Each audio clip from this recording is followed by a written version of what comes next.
Okay, இந்த விஷயத்தை எப்படி ஒரு ஃப்ரேஸுக்குள்ளால கொண்டு வரது? ஒரு பிள்ளைய கைட் பண்ணுறது, மோட்டிவேட் பண்ணுறது, அதே உண்மையிலே சேலஞ்சிங்கான விஷயம் இந்த வேர்ல்டில். பிகாஸ் அவங்களுக்கு என்ன தெரியும், அவங்களோட ரெஸ்பான்சிபிலிட்டியை விட அவங்களோட ரைட்ஸ் அவங்களுக்கு கூட தெரியும். அண்ட் தென் அது டூ மச்சாகி அவங்களே அவங்க அழிச்சு கொள்கிற ஒரு நிலை. ஓகே, அது ஒரு பெரிய ஹெடேக், ரைட்? ஸோ அதை ஒரு பாட்டில் நீங்கள் வச்சிங்கன்னு சொன்னால், parents like I really don't know அவங்களோட உண்மையிலே. நான் இந்த கொஸ்டினை நான் நிறைய பேரண்ட்ஸ்கிட்ட கேட்டுக்கிறேன்.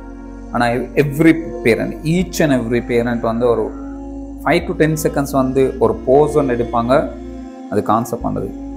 அந்த கொஸ்டின் என்னென்னா, ஓகே நீங்கள் சொல்கிறீங்க எல்லாம், பட் த திங் இஸ் உண்மையிலே உங்களோட லைஃப்பில் டாப் 5 டாப் 10 ப்ரையாரிட்டி எடுத்தா அதில் நம்பர் 1 உங்களோட பிள்ளை இருக்கிறாரா? இந்த மேஜிக் என்னன்னு சொன்னால் அவங்க யோசிக்கிறாங்க. பிகாஸ் குட் நியூஸ் என்னன்னா, அவங்களுக்கு அவங்களோட ஆழ்மனதுக்கு தெரியும், இல்லை என் ப்ரையாரிட்டி செங்கல்லால் வச்சு கட்டுற வீடும் அண்ட் அலுமினியத்தால் செஞ்ச காரும், என்ன சொல்கிறோம், இந்த மண் லேண்ட், இதுதான் என் ப்ரையாரிட்டி, காணி.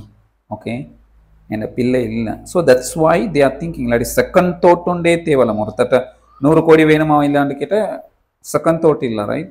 அப்போ அதை மாதிரி தான் இது ஒரு கொஸ்டின், ஒரு பவர்ஃபுல்லான question, but they are thinking. So what I am trying to say is, okay அது இல்லைன்னு சொன்னால் கொண்டு வாங்க, உங்களோட பிள்ளைய தலையில் மேலே கொண்டு வாங்க, உங்களோட மைண்டுக்குள்ளால மேலே கொண்டு வாங்க.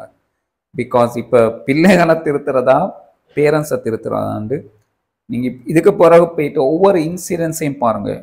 நீங்கள் சோஷியல் மீடியாவில் பார்க்குற எல்லாமே யங் பிள்ளைகள் தானே, ஆனால் அதோட பேக் போன் யார், அதோட பிஹைண்ட் த சீன் யார், அதுக்கு விதை போட்டவங்க யார்? பேரண்ட்ஸ். நாங்கள் ஒடிஞ்சதுக்கு சரி வராது. Okay, you have to come forward. நீங்கள் உங்களோட பிள்ளைய நல்லா இருந்தாலும் நீங்கள் தான் அந்த பிள்ளைக்கு சொந்தக்காரர், ஆப்போசிட்டாக நடந்தாலும் நீங்கள் தான் அந்த பிள்ளைக்கு சொந்தக்கார பர்சன்.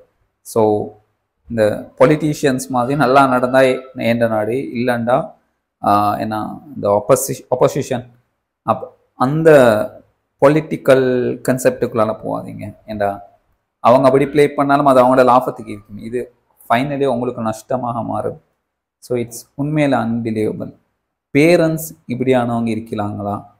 அண்ட் நிறைய பேரண்ட்ஸ்